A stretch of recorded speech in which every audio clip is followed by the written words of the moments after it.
So my name is Hope Newport. I'm the Family Services Manager here at the IFOPA, and this is our Advocacy Series community panel. So the Advocacy Series is a new program at the IFOPA. We started it last year, and our goal is really to provide members of the community with sort of the personal skills to be able to speak up and feel empowered to have their needs met, and also connections and education to the resources and the support that's out there to help people navigate those challenges in a variety of different areas of life.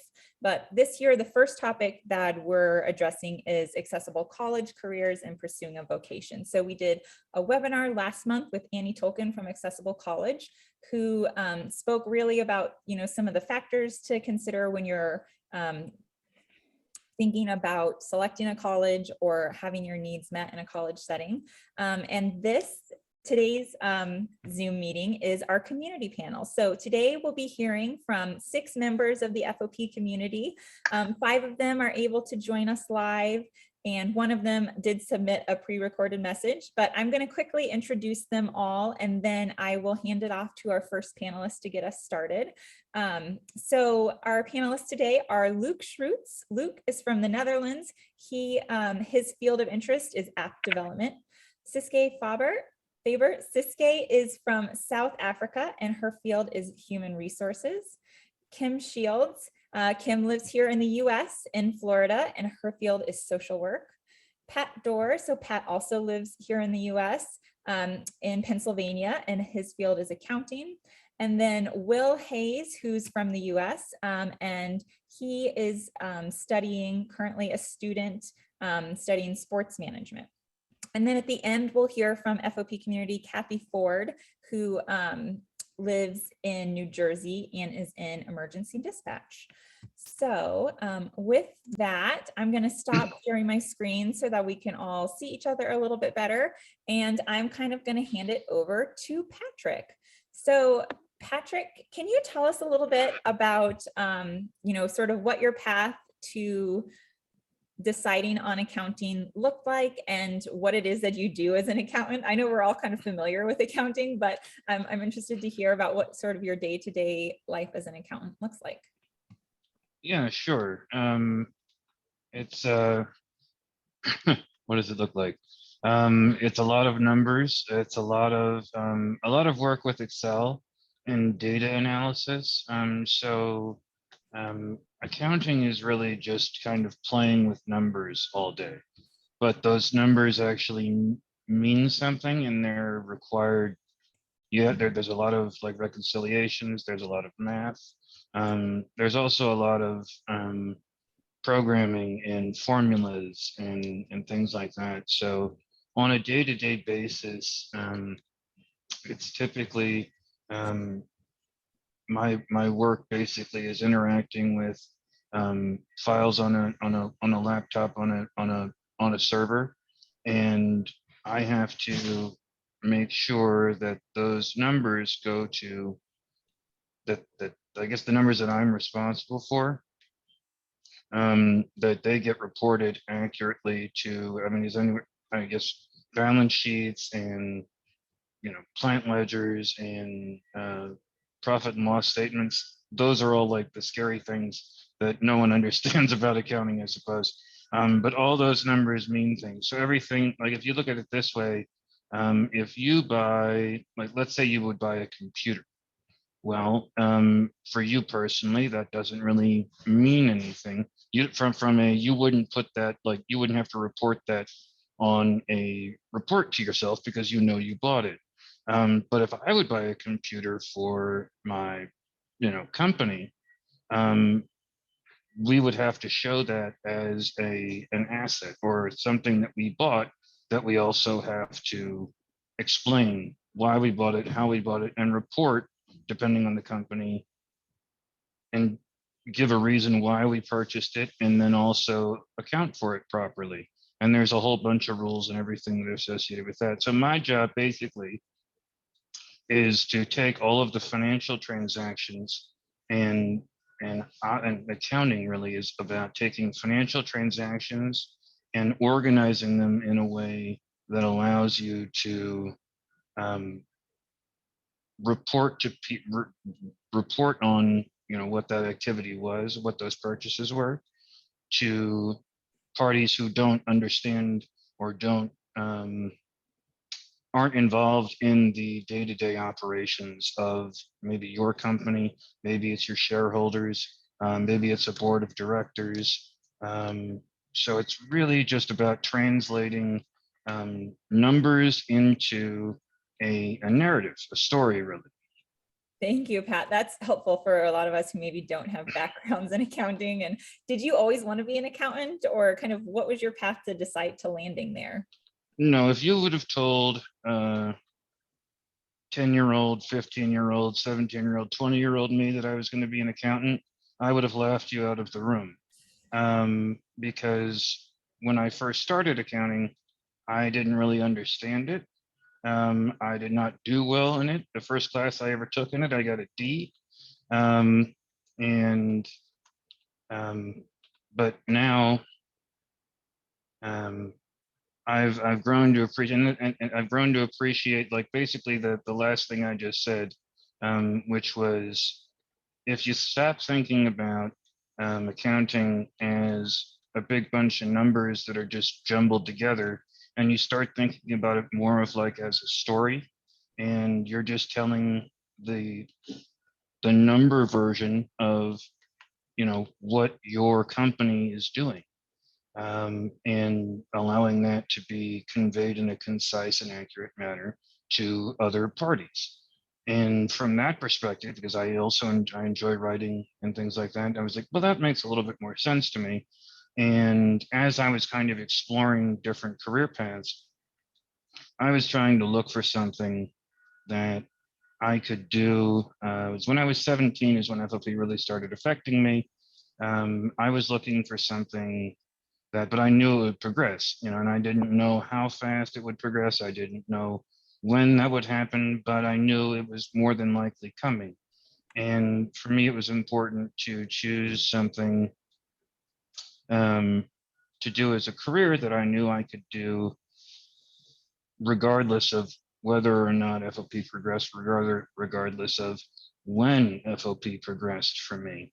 And that's something that I would highly encourage everyone to do, is when you're doing your, what I would call due diligence, that's another accounting term, but it's, it's a couple of industries too, where you have to take a look and explore what it is that you physically are going to be able to do with or without assistance. But the most easy thing for you to do on a long term that's maybe independent of, being able to walk up and down a flight of stairs, or being able to lift a 20-pound bag of, or 20-pound box of files or papers or things like that.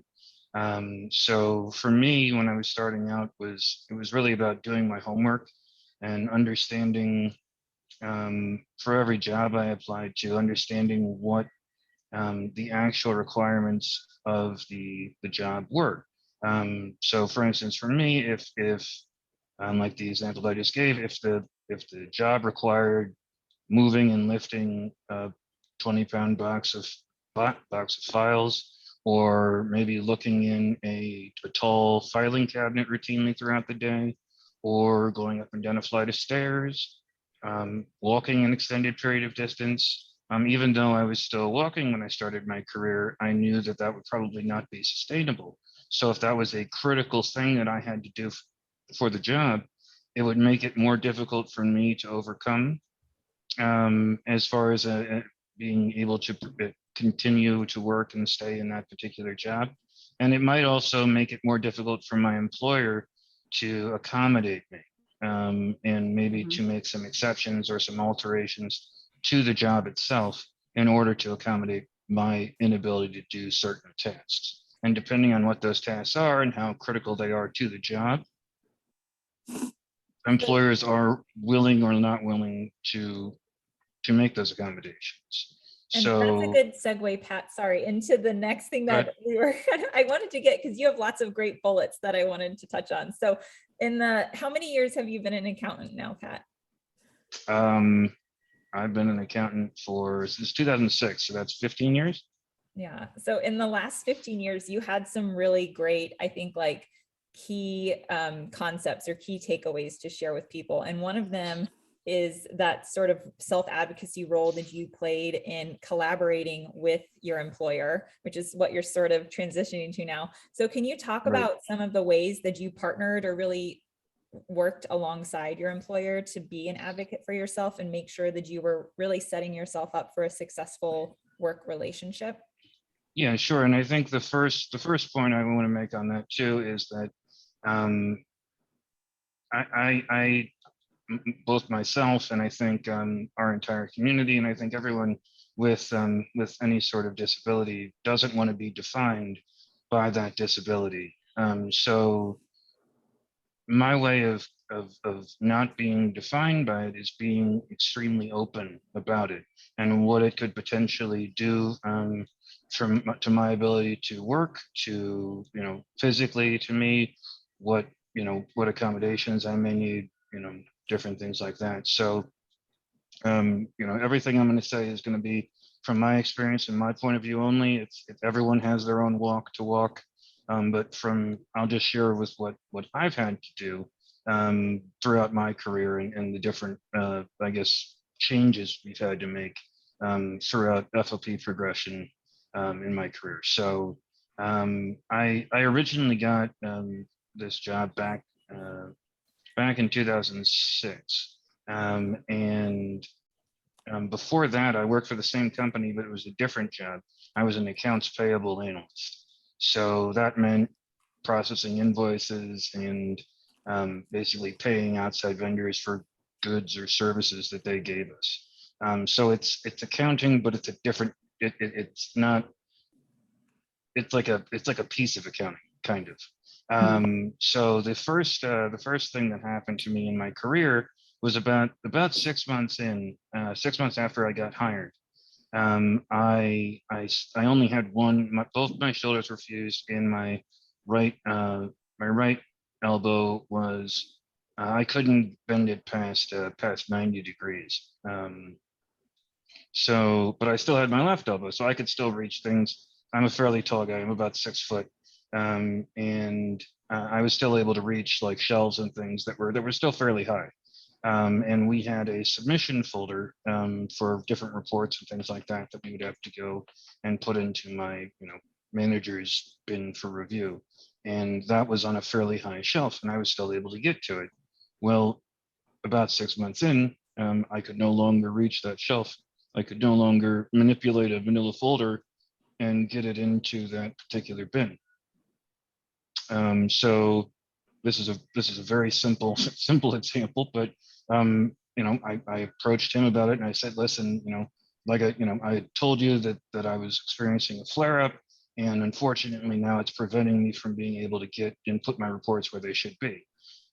So I was having one of my coworkers put them in there for me, or I would just hand them directly to him when I saw him. And that worked out fine and everything, but he wasn't always there, or he was in meetings or something like that. And I didn't like bothering coworkers. So he was like, well, what if I just put a little table there that we move the shelf down? I was like, well, I didn't think about that. But yeah, I mean, because I didn't want to impose that on everybody. And he's like, no, we can just shift this over a little bit and we'll put that down. So that was one of the, oh, okay, if I'm open and try to work around it myself, but if I just have an honest conversation with them about little things like that, that would make my life easier and basically take the burden off the rest of my department to not having to help me out, or more me trying to run him down in the hallways. That was one of the things that they were like, that's easy. It doesn't cost us anything. I've got an end table here that we can just use for it. That's great. Okay, so we do that. That works out fine. Um, FLP was pretty quiet for me for a bit after that, but a couple years later, when I actually was in this accounting role, I fell and I broke my ankle, and I had to be out for the ankle. Took about 6 to 8 weeks, and then I had to wear a walking boot for a while. So they were able to set me up. I was able to go on FMLA for a little bit, which is like a in the U.S. it's a paid leave thing due to an injury, and then that only lasted for I think 4 of the 6 weeks, and so I was able to.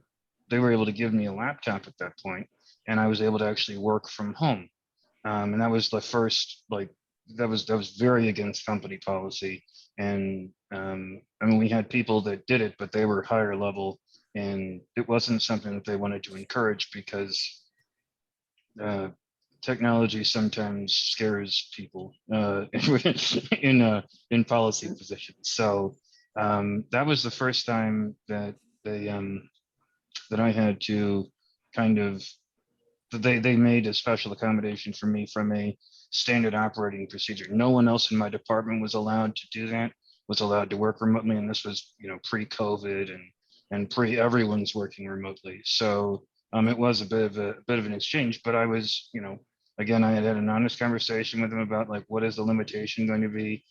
I'm not walking, very well. I'm a potential fall risk if I would come into the office. I also can't drive because it was my right foot.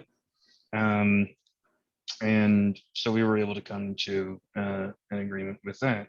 That And also, unfortunately, oh, sorry, I go just ahead. wanted to say, because we just have a few more minutes and then I want to kind of move on Oh, to, I'll go through this faster then. So, all right. So the next time I fell was about a year and a half after that. Broke my arm, and I broke my arm because after that walking boot actually gave me, and I got in a car accident around that same time too. So that triggered a whole bunch of hip flare-ups for me. So I was having a harder and harder time walking because my walking boot changed my gait, and the car crash ended up hurting one of my hips because I hit my knee off the dashboard. So my hip started flaring up, and I was basically like a walking fall risk. I was falling. I was almost falling quite a bit, and then I did finally fall, and I shattered my right arm. And uh, while that arm was recovering, I simultaneously lost the ability. FOP progressed to a point where I couldn't walk anymore, so I ended up getting a wheelchair. During that whole recovery time, I was in the process of getting a wheelchair. I was also working, I negotiated with my employer on how to, well, can we make this working remotely thing more of a permanent thing? Obviously with the goal of getting back into the office because that's what most of the department was doing, but they allowed me to work remotely because I showed that I could do it. I showed that I was still productive and that I was still valuable to the department and to the organization as a whole. So then when I got my chair and I got back into the office, I actually had one of the facilities people. We walked around, or I drove around. He walked around the building, trying to identify different things that we could do. So they ended up on the areas of the building that I was going to be using. They put some automatic door openers in. They converted one of our smaller bathrooms in like the hallway that was like a unisex bathroom, but it was really just a single occupant bathroom. They converted that to just a bathroom for me. They took out the stall doors and they made it just a little bit bigger for me so that I could utilize it.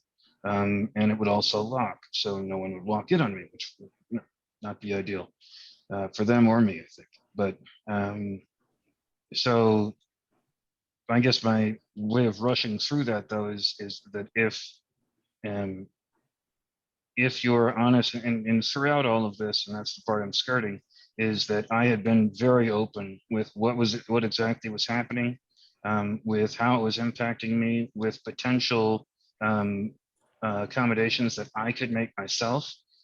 So for instance, when I was coming back into the office, I was able to bring a caregiver with me that I paid for, that I paid for with help from the state with a special program that Pennsylvania has, and a couple other states do, where they will provide state-funded home health aides for a sliding scale copay based on your income. So it allows better caregiver access to people who, like me, who need some help. doing day-to-day activities, whether it's, getting dressed or vacuuming or laundry, food prep, whatever, or in my case, going with me into the office to help me with bathroom and lunch and things like that. Things that I wouldn't need my coworkers to help me with because I brought somebody with me. Yeah.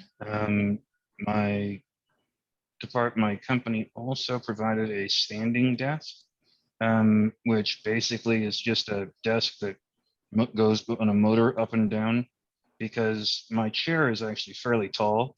And if I was going to sit at a regular desk, the desk would have been basically hitting me like right below the knee. So I couldn't get close enough of it to really see the monitor and things like that. So they were like, well, we have this standing desk over here. We could put this over here for you and we could raise that. So it was because I had been open with them and because I had been talking with them, they had already been thinking about things that they may be able to do, that from resources they already had on hand. And they were more than willing to do, kind of whatever I asked that was reasonable, because they saw that I was working towards trying to solve a lot of these problems myself as well. And the other thing that kind of incentivizes a lot of employees, at least in the United States, is that there are tax breaks and there are rebate incentives for them to make these special accommodations. So by helping me, by making the building more accommodating, they also were able to upgrade pieces of their building. So it was kind of a win-win for both of us. So there's a lot of different I guess angles to that. I mean, the other things that I wanted to just touch on were I use a Bluetooth keyboard that's a mini one, and it's a handheld with a mouse touchpad on it. So I'm able to type and use a mouse with one hand. And I've got that paired to my work computer, and I've also got one paired to my home computer. And that also has allowed me to keep typing, and because I'm not able to really lean into or use a desk very efficiently. And so I mean there's little things like that that I think we all kind of have, where you find little ways to repurpose or creative ways to use things that may not be intuitive for someone who doesn't actually need them to work a certain way. And I think we've all kind of got different tools and things like that that we use that may not be for the intended purpose, but they may work. Well, Pat, And I just wanted to say that we are definitely at time now. We're going to have to okay, move on. sorry. But I understood that I put Pat first, and he had a little bit longer time than some of our other panelists may take because he has been in the workforce for the longest period of time. So it's been great to hear, Pat, sort of about your journey, and the communication is key. I know that was one of the phrases you had used that really is consistent throughout all of the challenges you've navigated with your workforce and how your employer and how well they've turned out for you. So yep. And I apologize for overrunning, and I apologize for running through a lot of that. So if anyone has any questions, I'll be happy to expound on that a little more. Yeah, thank you. No apologies necessary, Pat. But we are going to move on now. So Pat, as I said, kind of has the most experience, and we did a deep dive sort of into being in the workplace. But now we're going to go kind of more back towards the beginning and hear from Will a little bit about from someone who's in a college or a graduate program right now.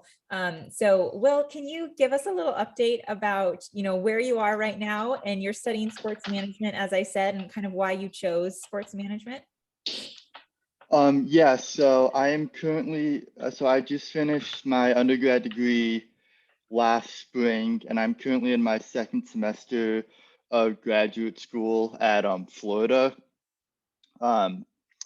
So I kind of, one of the reasons why I picked sports management is I've always been interested in sports. And when FOP kind of took that away, I wanted to find some way to still be able to connect and like stay in tune with sports. So that's where the sports management came in. And then I've kind of, both my parents are kind of in like the business sales kind of aspect. So that was kind of where I naturally went. So what I kind of want to end up doing is either sports is advertisement for a sports team or marketing for a sports team, and just kind of be kind of like in like the background where like of the sports team and kind of do that. That's kind of what my hope and goal is. And then something that Pat kind of touched on about looking at different, you kind of have to look at what the job is going to entail and whether or not you can like kind of like make sure you can do it. I was looking at internships a couple months ago, and like you just kind of have to look through, like kind of look at what are they going to have me do? Like, is it going to be like a lot of like picking up things and carrying them around? Is it going to be like a lot of like things that like you just kind of have to make sure you can do, you find a job or internship that kind of fits more what you can do and stuff like that. So Will actually, though, his main focus for our panel today is going to be talking a little bit more about what Annie touched on in our webinar, which was his experience of going through the college search process, because Will had a really amazing resource that he shared with us, and then we're happy to share with all of you after the webinar, which was essentially sort of a checklist of the criteria he considered. So Will, can you talk us through a little bit of your checklist and what the process was for you, not only to kind of research colleges online, but then to visit them in person? Yeah, so I had, when I was looking at schools, a lot of the things that I looked at was how big the school was. I looked at kind of where it was, if it was in a mountainous region, if it was in more of a flat region.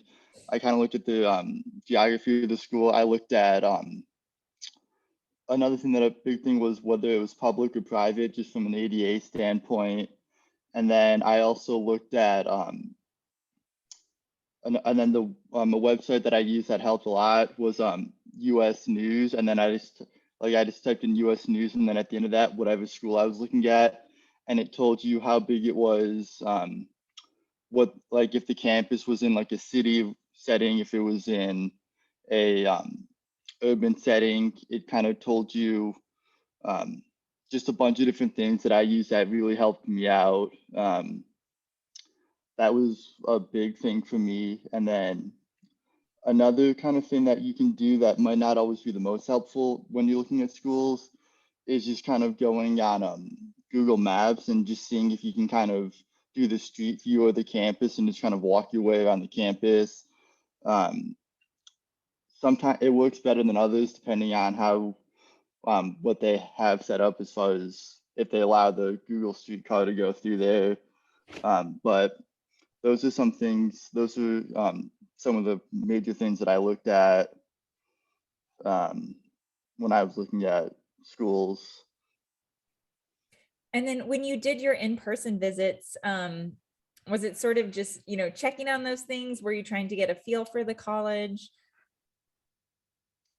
When I did my in-person visits, what I did was I wanted to check out to firsthand to make sure that the schools kind of fit those marks.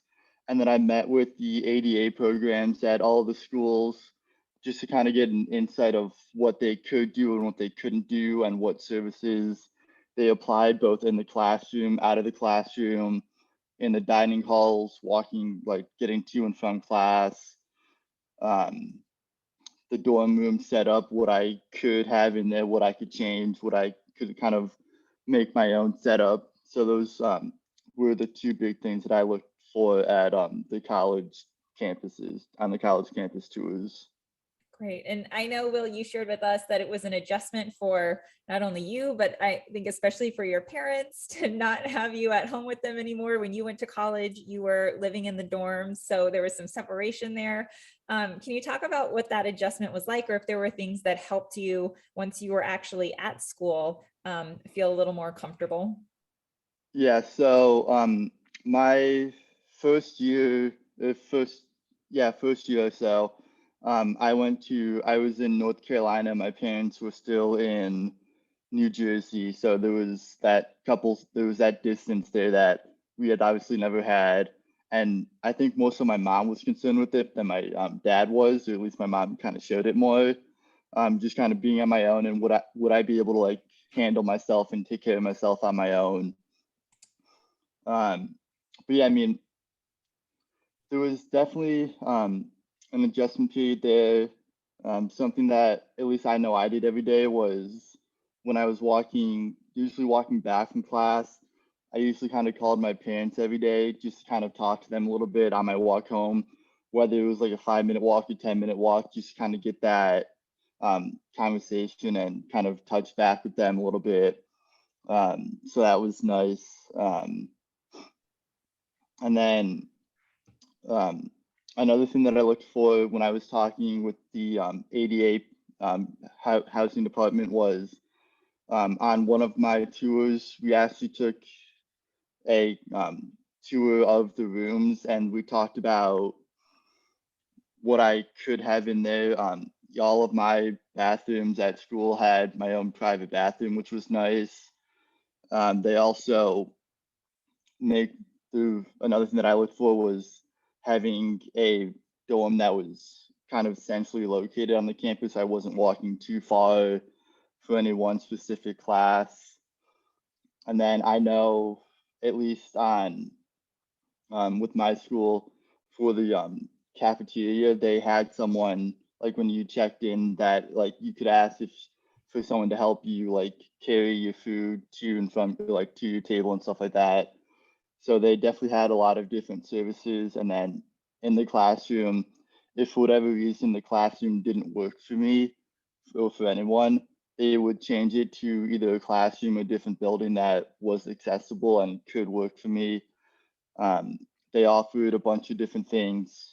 And then even like within the classroom, they offered a pen that would kind of take what the teacher was saying and automatically put it into text on your computer. So they had a bunch of different things that would kind of help out and made it easier. Thank you for sharing all of that, Will. I know that a lot of parents will probably be very encouraged to hear about your transition experience, and especially that you called your parents when you were in college. I'm sure a lot of people will kind of be suggesting that to some of their high school seniors as they're maybe thinking about moving away and being further from home.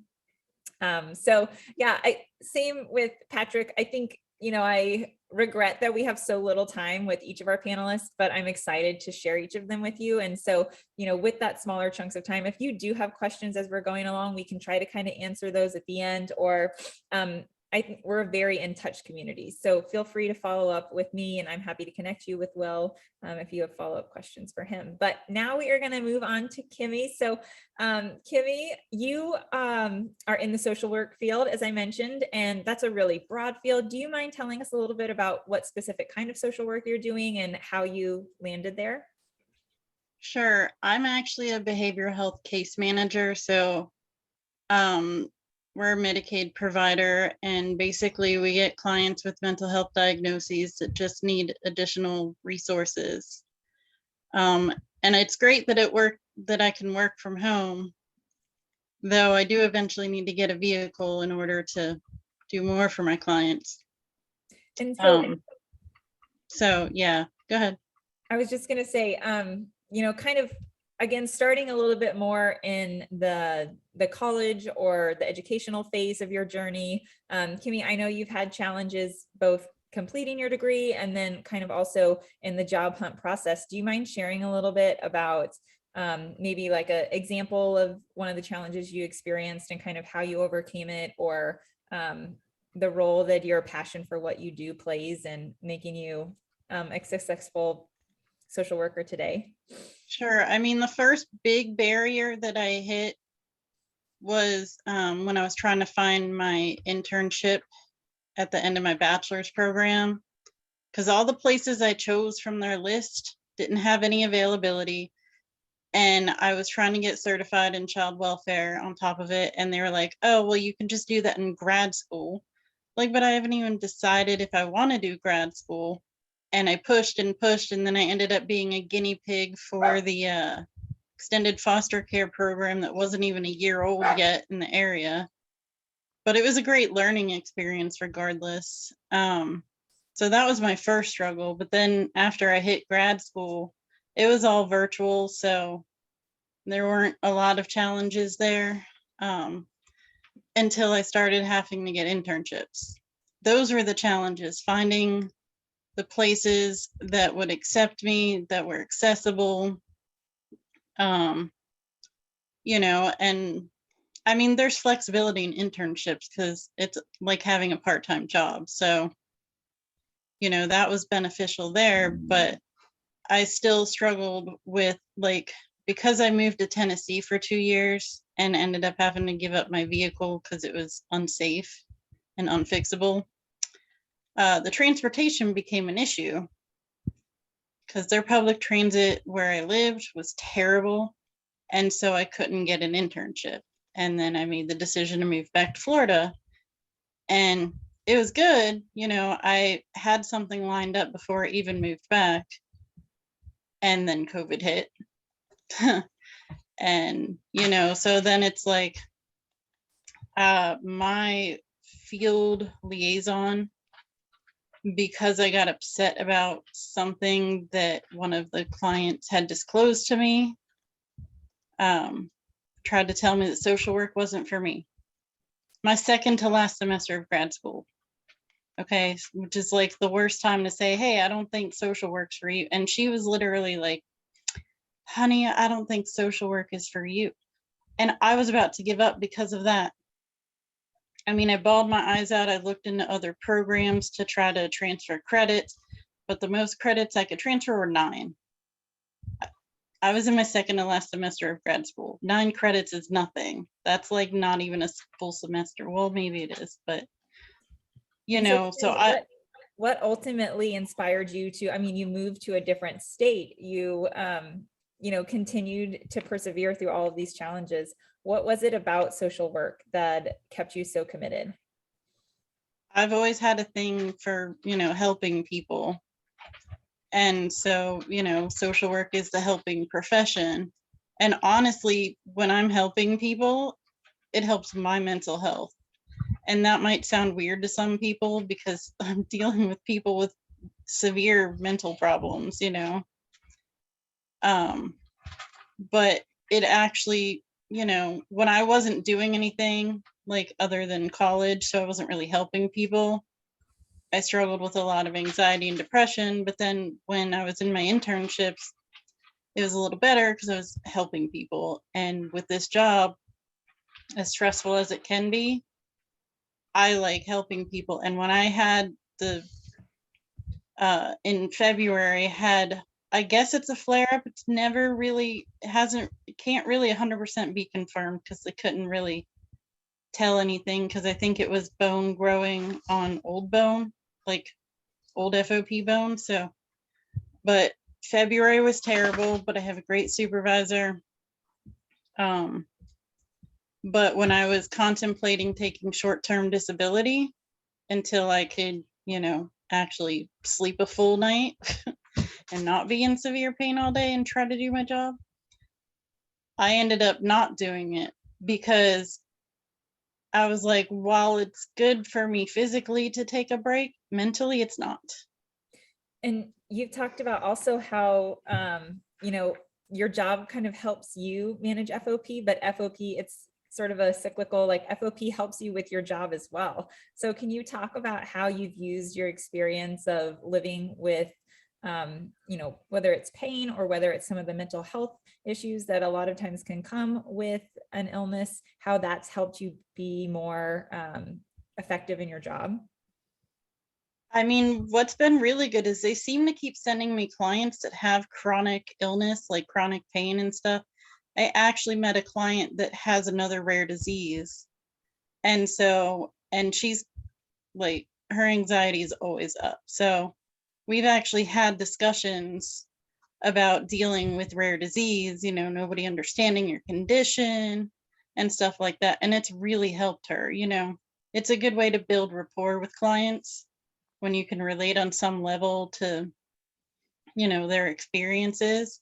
And so that's helped me be a better social worker, you know, because I can relate to that. And the depression and anxiety also, you know, I don't disclose too much. And sometimes it, you know, it all depends on, you know, like I listen to the clients, and if I don't think it's right for me to disclose certain things, I don't. Like I had a new client yesterday, and I'm not going to say too much, but she had a disability and used a wheelchair. And I ended up having to transfer her to someone else because I don't have a car to give her the level of service she needs. But because of certain things she said, I did not disclose that I had a disability because I felt like it would not turn out right. Yeah.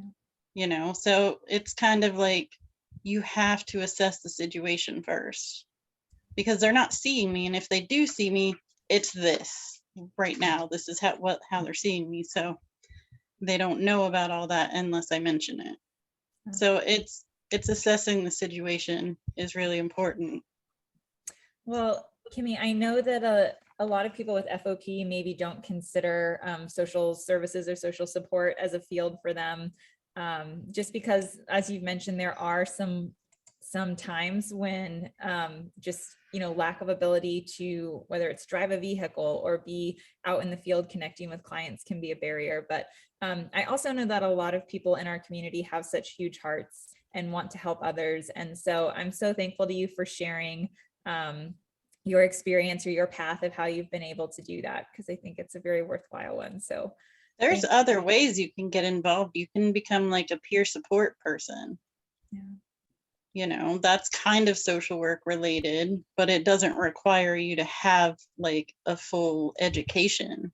Mm-hmm. There's probably like a training process for some programs, but you know. Yeah, and I hope that if anyone stumbles across this recording or is joining us today and has questions about how maybe they can get involved in one of those fields, that Mental Health America. They'll reach out to Mental me. Health America. And Kimmy, I know you're also happy to answer questions from people. So. Oh, definitely.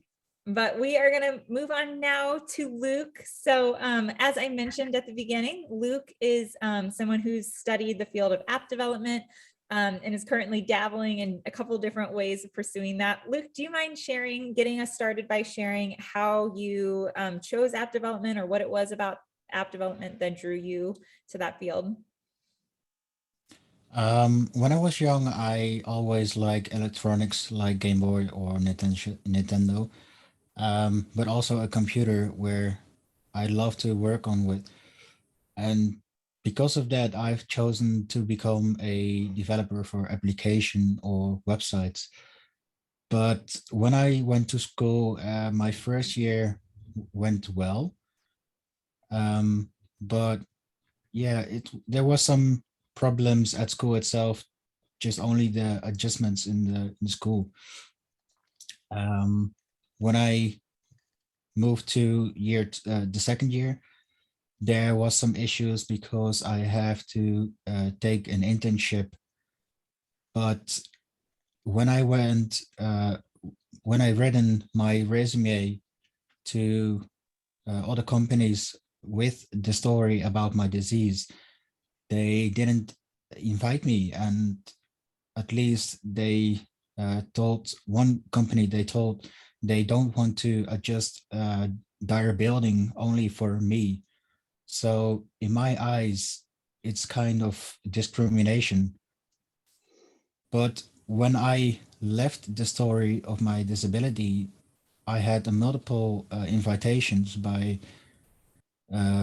to get my interview test, but also my school wasn't willing to assist me to at least look for an internship, and they've told me that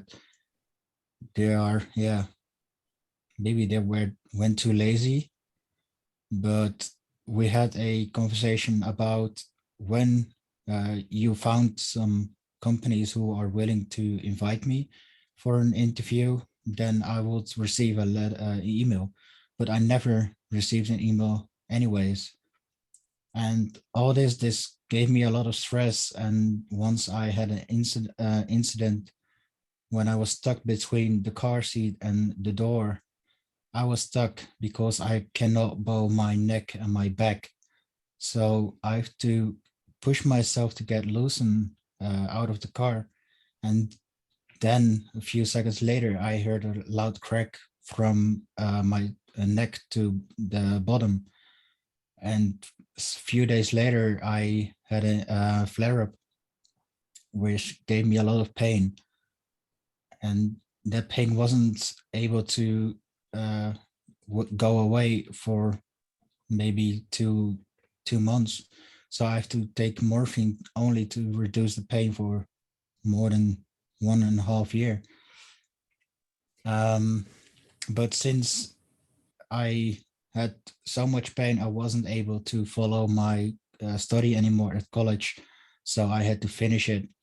But now since 4 years, I'm sitting at home, but I always like to work on the computer and also developing websites or applications. And with some friends, I am trying to make an application for a game to get a overlay which reads out specific information from the game itself, which make it easier for you to handle in some situations.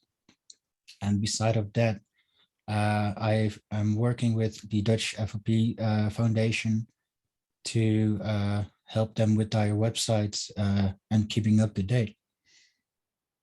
And sorry, Luke, I'm going to backtrack a little bit to kind of what you started or what you were talking about at the beginning, which was the internship struggle that you experienced. And I know that's something that Kimmy's talked about, and Will, you've talked about how you're being very cognizant of that as you're kind of approaching the end of your grad school studies, that's kind of a next phase which you want to prepare for. So, I think that's something that's been kind of consistent throughout the panel, and we still have a few more people left to go, but in just the last three, that's something that I wanted to point out as I think the reality of this topic of careers is that there are certainly challenges for anyone, but especially when you have a disability or when you have a chronic illness, there can be even more challenges. So being aware of things like an internship, something that several people in our community have kind of struggled to find the right placement for, is a good maybe just heads up or thing to flag as you're kind of going through this career process. But the other thing, Luke, that you mentioned, which kind of compounded or led to the ultimate decision to stop your program, was that from sort of all of the stress of this and also from the incident in the car, you had an FOP flare-up, which the pain of that experience just made it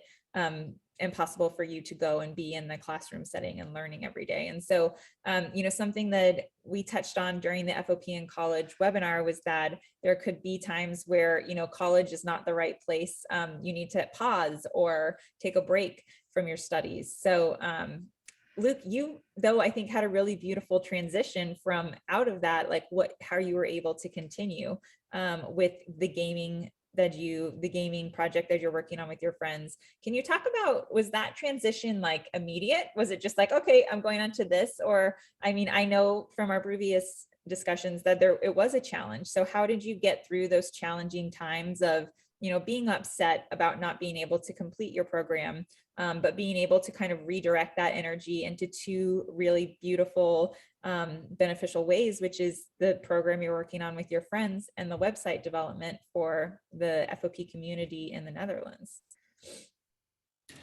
I didn't have the intention to create a application for the game where I'm working on with some friends. It almost took a year only because you have the mental issues because of having the problems at school. So I had to fix that first to go further in life. But when the year passed, I was looking forward to do something else when I'm being at home. So I'm looking forward to work together with other people where we both have the intention to create something to help other people for like gaming or the websites. Thank you for expounding on that a little bit. I think one thing I really appreciate about your journey is that you're not afraid to share that it wasn't always easy. And I think that's a reality for a lot of people. And for us to not talk about it is sort of doing a disservice to everyone. So thank you, Luke, for sharing that. And I hope everyone out there who maybe has been through an experience like that or who could go through an experience like that knows that they're not alone. And that there are lots of people in our community who are here to help support you. So I know Luke, like everyone else, is happy to connect afterwards if people have more questions about that. But we're going to kind of move on now to Ciske, who is our last in live, like in person today in our Zoom meeting panelist. So Ciske, thank you so much for joining. I know we're getting late because Ciske and Luke are both about 6 hours ahead of everyone else. But do you mind, Ciske, telling us a little bit about your journey to human resources as your career and why it is you chose that field? Well, I actually also started as social work.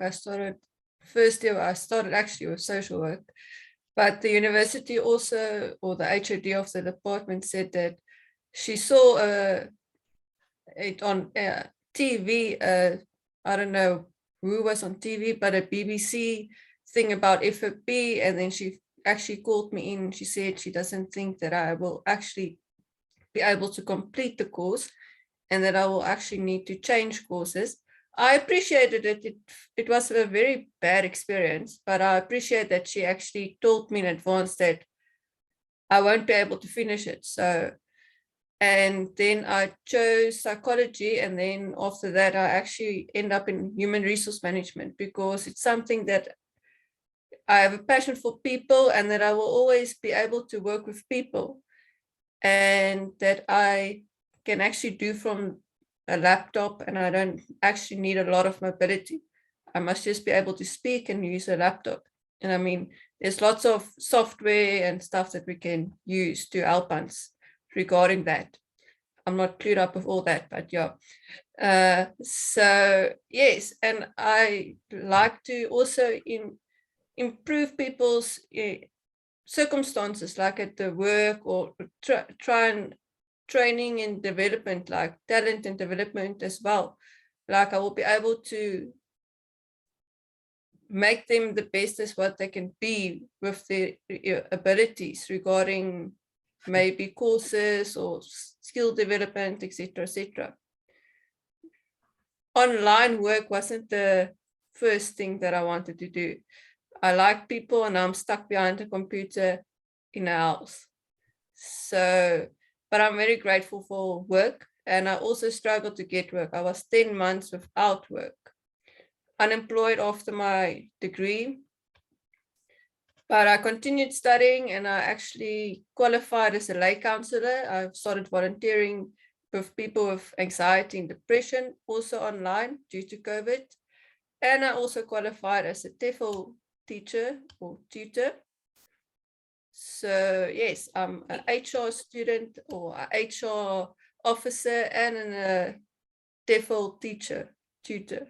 Ciske, can you explain what the TEFL teacher, a little bit more about what you did or what you do in that role?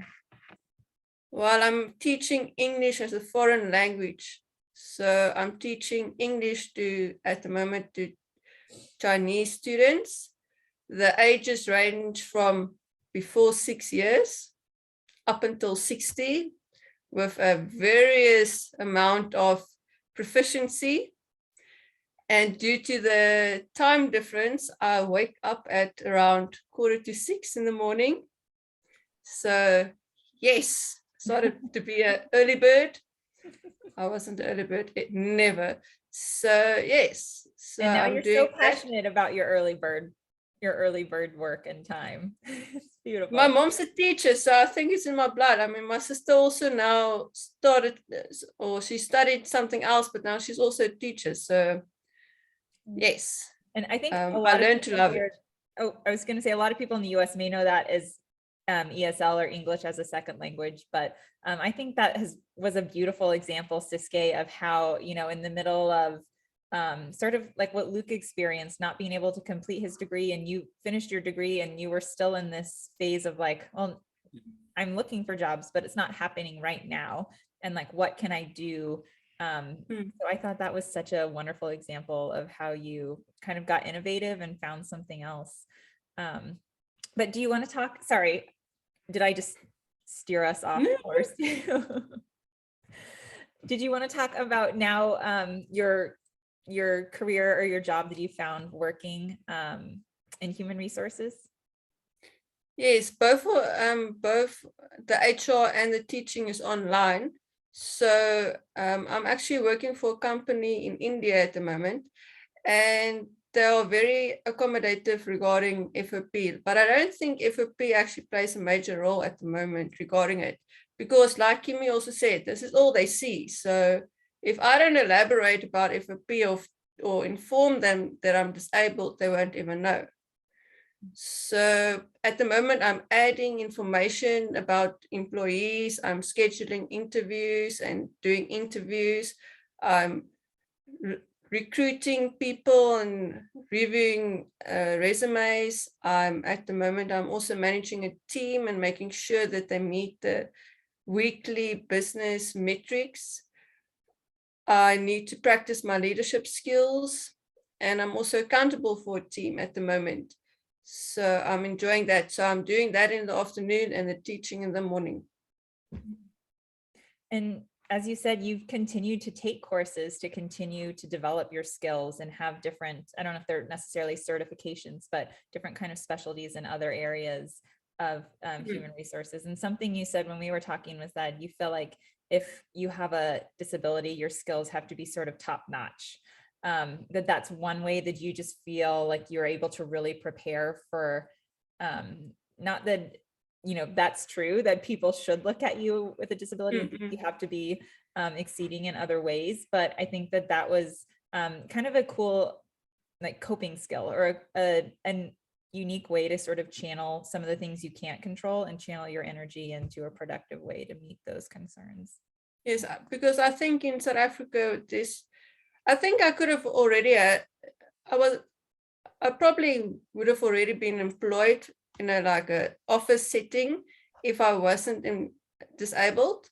So yes, so I think that I need to continue studying, or it feels like that, so that they can't actually reject my CV as soon as I somehow, I don't know, where's the cutoff for actually being the best CV. So, but it feels like that, unfortunately. And I'm still studying. I'm doing 2 jobs and I'm still studying.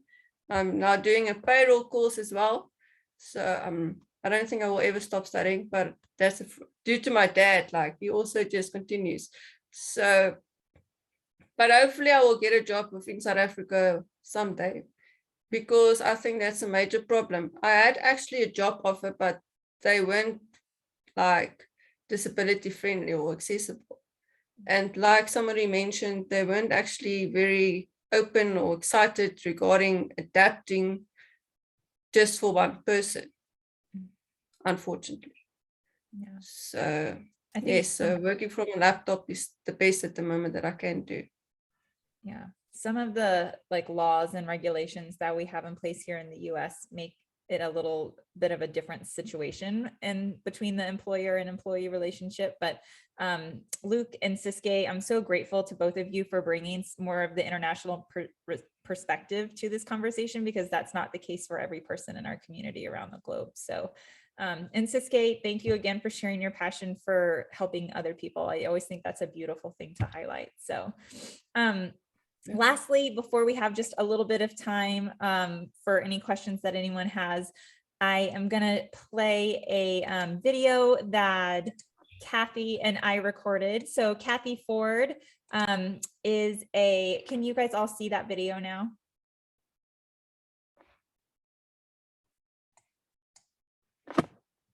Can you see my video screen? Yes, we can Okay. see it. Yes, Yes. we can. I just wanted to make sure.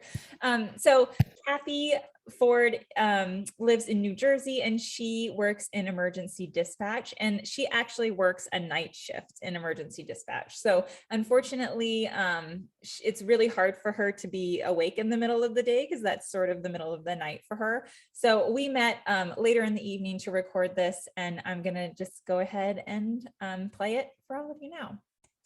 Kathy, can you tell us a little bit about emergency dispatch, or what does your kind of daily activities in your job look like? So emergency dispatcher for me is I not only handle calls that come in on 911 lines and non-emergency lines, but I also dispatch police and fire. My particular department does not do EMS. So unfortunately, if you call me and say, you know, you're having trouble breathing or heart trouble, I connect you with a third-party emergency services dispatcher. But we answer phone calls, we run license plates and driver's licenses, and we dispatch police and fire personnel accordingly and as needed.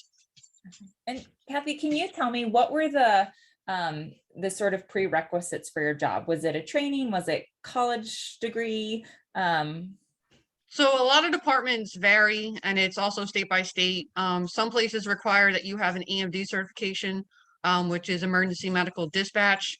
It's equivalent to EMT. Everybody probably is aware of like EMT training, and if you want to, you know, ride the ambulance, so to say. But EMD training is solely for dispatchers, and it's so that we can be trained, if necessary, to walk people through steps for CPR and whatnot.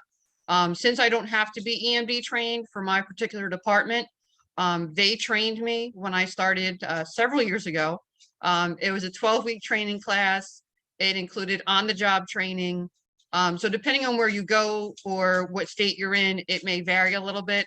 But they basically will tell you what you need to know and how to achieve that.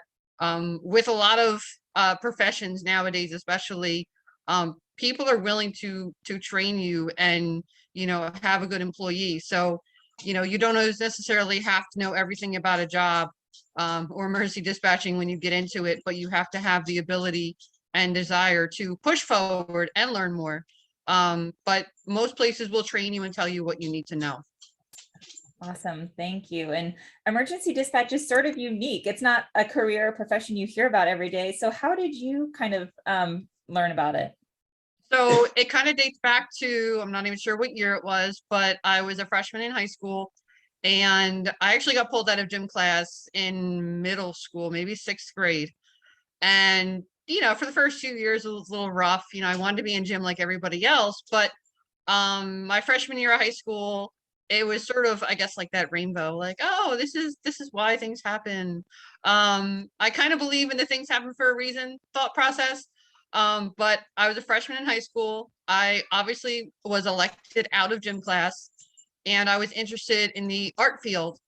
So my one elective was graphic design.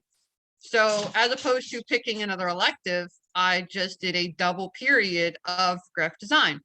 So since I was in this particular room for 80 minutes a day, I became sort of like the teacher's pet in a way. I think it was my personality and my 80 minutes a day with this particular teacher that really kind of gave me the allowance of sitting at his desk and using his computer and, you know, having extra privileges that maybe not the other students didn't have.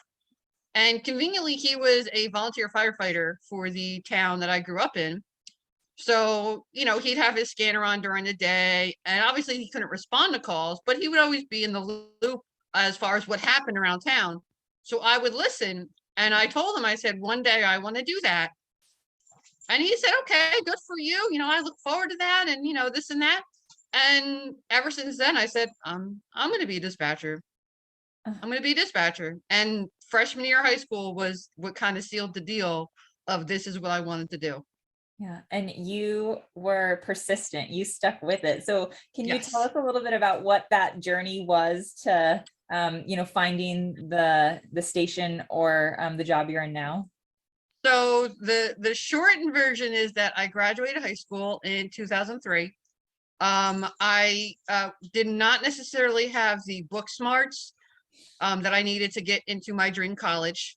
So I went to county college for my first 2 years as requested by my parents. They said, look, if you do your 2 years at county college, you can try again, your junior year. So I did that. I went to Middlesex County College. I was an art major at the time.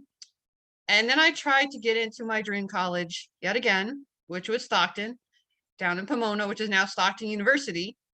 But I went when it was a little school in the woods. I'm not a woods person. I don't like, walking trails and stuff, but I enjoyed that it was a small college. And my credits didn't transfer as an art major from the county college to the, I'll say, university level. Just for instance, I took black and white photography at county level, but the only way Stockton would approve it is if I took black and white photography and color. So I had to sort of do some homework as far as what could I go to college for that most of my credits would be taken from county college level to, university level. So I wound up being a communications major with a little side of psychology. I did take some psych classes, but I went as a communications major. I graduated in 2007 with a bachelor's of arts in communications. And although you don't need a degree per se to be an emergency dispatcher, and that's pretty much, I'll say, across the board. Very rarely do places require even associate's degree. Most of them are high school or GED level. But my parents said you need to go to college based on having a disability. You will not be able to be paid on what you can do. You're going to have to be paid based on what you know. So I followed that lesson and I said, okay, so I did do the college thing. I graduated and I ran into the correct person at the correct time. So yeah, it's funny how you kind of had this, I don't want to say wandering journey, but when you were studying art and communications, you may not have seen a direct correlation to how that would land you in emergency dispatch, but it really was just being on that path and being in the right place at the right time. So do you want to talk about the firefighter who right? So affected you? So I was always well known around the college campus. When I was in my college days, I was a part-time wheelchair user. I mostly use my wheelchair to get places quicker. I wouldn't call myself impatient, but I have a mission. I have things to do. I have places to go. I have people to see. And my set of wheels got me there quicker. So if I could get from point A to point B quicker, that means I could do more things and go on to point C and point D. So I would park places and I'd leave my wheelchair in the hallway and I'd go into the classrooms and whatnot. And one day I'm zooming down one of the main hallways at Stockton, and this particular gentleman is recruiting firefighters. So I roll up to him, and having the personality that I have, I look at him in the eye and go, you and I both know I can't do this, but I want to be a dispatcher. And he pulled out a cell phone and he gave me the name of a gentleman and he said, here, talk to him. So this was probably, I graduated in May of 2007. This was probably February or March of that year. So about 3 months before I was set to graduate.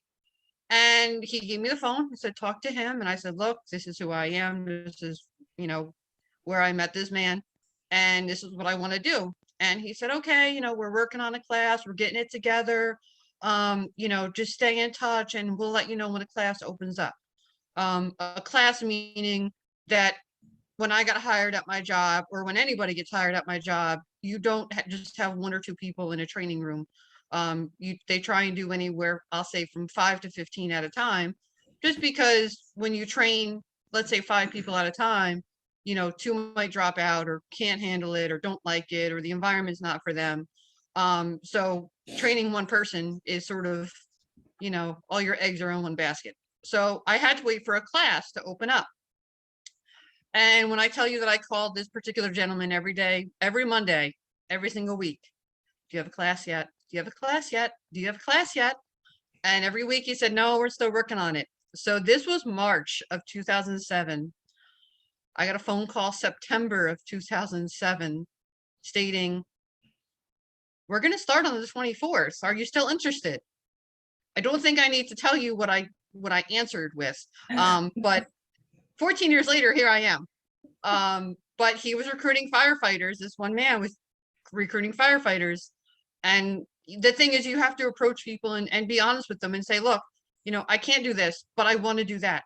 And you don't know who's going to have that resource and that knowledge to connect you with somebody that can land you doing what you want to do, or at least putting you in that right direction. So Yeah. right time at the right place and being willing to open my mouth. Oh, I love it. Kathy, you have such an incredible story. And I think, yeah, it just really shows when you talk how passionate you are about what you do. And I think if you have that passion and you're willing to, as you say, kind of speak up, then that's just along with, kind of being persistent and staying along the road or the journey.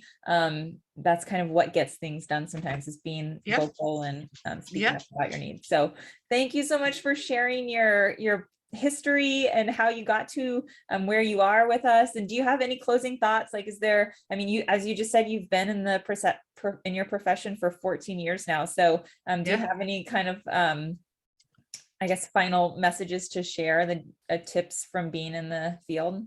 Tips being in the field, always be nice to the dispatcher. We are the hidden heroes. We are in the process of being recognized as first responders. Some states do recognize us as first responders. And there's a lot of discussion as to whether or not we deserve it or not. But I will tell you this, the police that respond to certain calls, they need to know who has the weapons, who's in the domestic, what the suspect looks like that just robbed you. And the person that's job is on the line with asking those correct questions are the dispatchers. When you call someone and they need medical help, the person that has to make sure they ask the right questions and get you the right response. Now, I don't do EMS, but you need to know whether it's ALS or BLS. So if we don't ask the correct questions, your loved one may not get the right help, or what's on fire, or what do you smell? So everything kind of lays on our shoulders, but people always see the police, fire, and EMS as the physical ones to respond to calls. And that's what you see. And, they didn't fly there. They were dispatched by someone. Yeah, that it sounds like a very exciting profession. So I'm sure lots of people will have questions, and unfortunately, Kathy, won't be here for the Q&A, but I know that you would be willing to connect. So if people have questions, they can reach out to me and I'll connect them to you. Or so, sorry, transitioning back to real time here.